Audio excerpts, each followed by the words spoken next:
Alerte coronavirus. Attention, attention, le coronavirus se transmet très facilement et fait des ravages. Pour l'éviter, le port du masque de protection est obligatoire en tout lieu. Dans l'administration publique ou privée, dans les réunions, les rencontres, dans les marchés, les magasins, les boutiques et lors des déplacements, le port du masque est obligatoire. Même dans les lieux privés, dès lors que l'on n'est pas seul, le masque doit être le fidèle compagnon.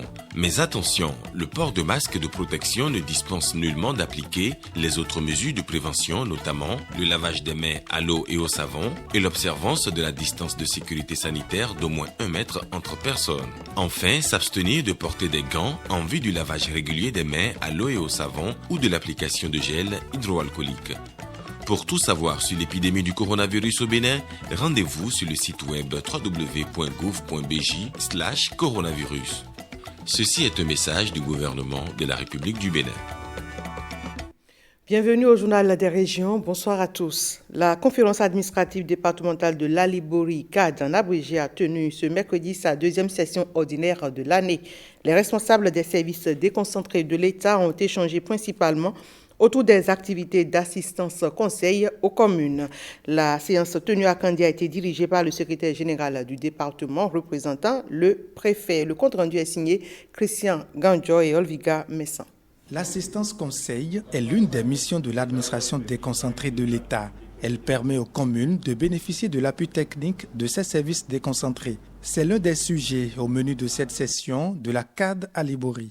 Qu'ils vous souviennent que dans cette même salle, nous avons validé le projet de programme d'assistance conseil. Mais comme vous le savez, c'était un projet. Et nous avons déjà actuellement nos PTA, les différents PTA validés. Et après la validation, nous assistons généralement à un dégraissage entre griffes de certaines activités, à des modifications parfois aussi.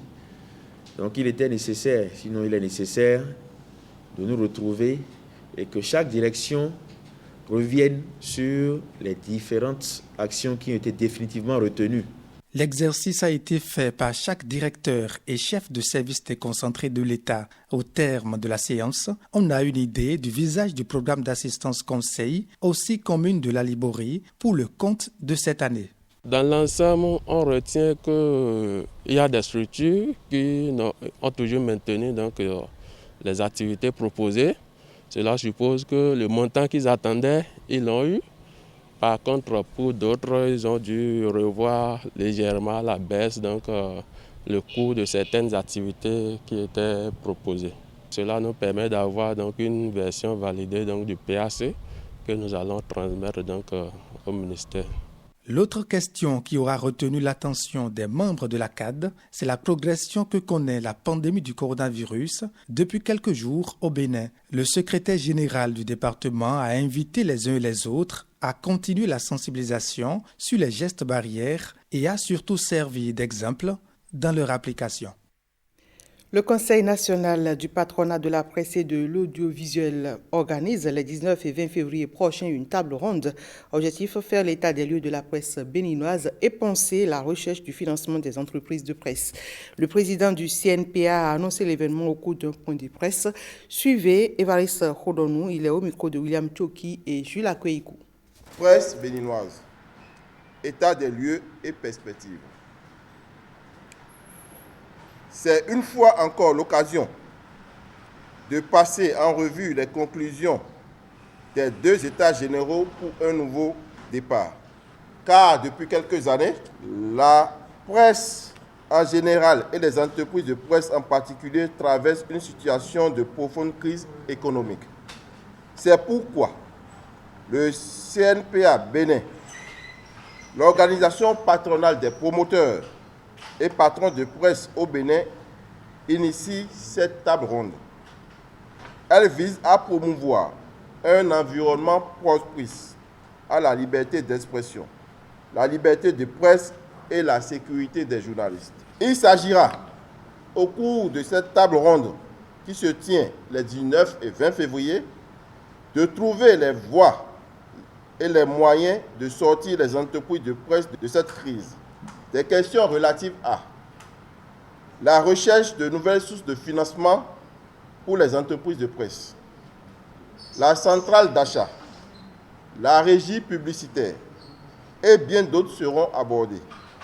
Le CNPA Bénin invite donc tous les patrons et promoteurs à se mobiliser pour cette rencontre qui vise à sortir la presse béninoise de la précarité.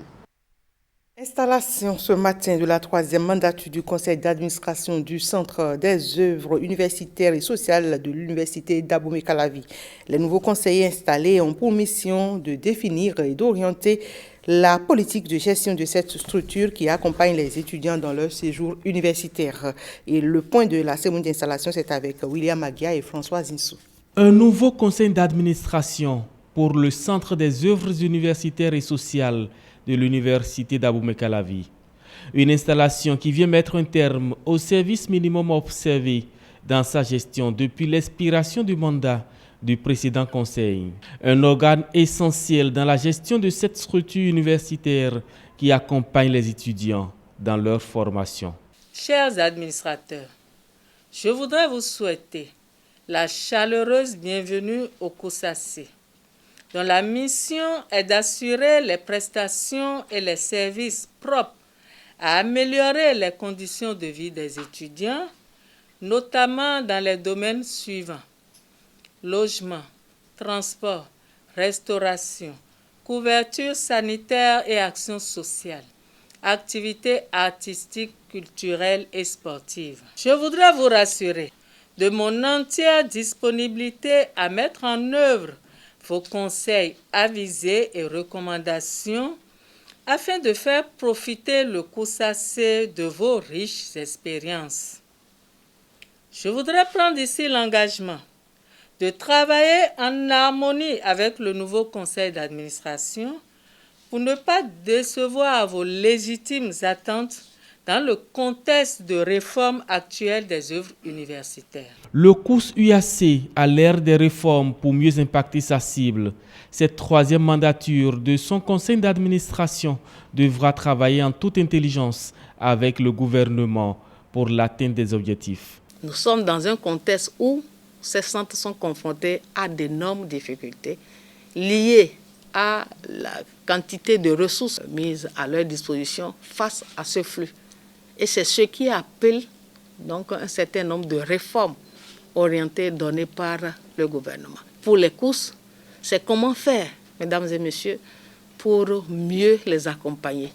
Et il est question de voir ce que les professionnels savent faire, qu'on peut impliquer dans ces services. La tâche est immense et les nouveaux conseillers en prennent d'ailleurs la mesure. Au nom des membres du conseil d'administration, je voudrais m'engager à travailler de façon professionnelle pour non seulement une bonne orientation de la politique de gestion du COUSACI, mais également pour un bon suivi de la mise en œuvre de cette politique. Ils ont 3 années pour prouver toute leur capacité à relever le défi, celui de mieux impacter la vie universitaire et sociale des étudiants. Et l'association des e-commerçants du Bénin, en partenariat avec la Chambre de commerce et d'industrie du Bénin, a organisé une journée porte ouverte sur le commerce électronique. C'était ce jeudi à la CCIB. D'autres détails, c'est à travers ce reportage signé Génial Afouda Moussi Agbouka et Simon Vignon. Journée porte ouverte consacrée au e-commerce au Bénin. Durant plusieurs heures, acteurs de l'écosystème électronique et le grand public font immersion dans l'univers du commerce électronique. Le commerce électronique devient une alternative au commerce conventionnel et sa pérennité dépendra aussi bien de la qualité de l'infrastructure du numérique du Bénin que du sérieux des acteurs privés promoteurs de sites de vente en ligne. Je n'ai jamais pu penser que le commerce électronique au Bénin et en Afrique n'ont pas d'avenir certain. Cette salle, si bien remplie de votre présence, de même que les chiffres que nous avons recueillis lors des inscriptions à cette journée, et qui démontre que plus de 70% des participants aspirent à devenir e-commerçants renforce la pertinence de notre initiative. Aujourd'hui, l'éducation et la sensibilisation de la population béninoise au commerce électronique jouent un rôle central dans l'usage généralisé du e-commerce. C'est en ce sens que cette journée se veut riche d'informations, d'échanges et de partage. Une rencontre riche en échanges et en réflexions pour une meilleure appréhension des enjeux du e-commerce, mais aussi des différentes réalisations du gouvernement en vue du développement de ce secteur. Le Bénin affiche, depuis 2016, une volonté forte de promouvoir le développement de l'économie numérique et du commerce électronique, volonté qui se reflète dans les politiques, les réformes institutionnelles, le développement des infrastructures et le code du numérique qui fournit un cadre juridique moderne au développement du commerce électronique au Bénin. Les débats ont porté sur le thème « Faire du commerce électronique au Bénin en toute légalité ». L'événement en est à sa première édition.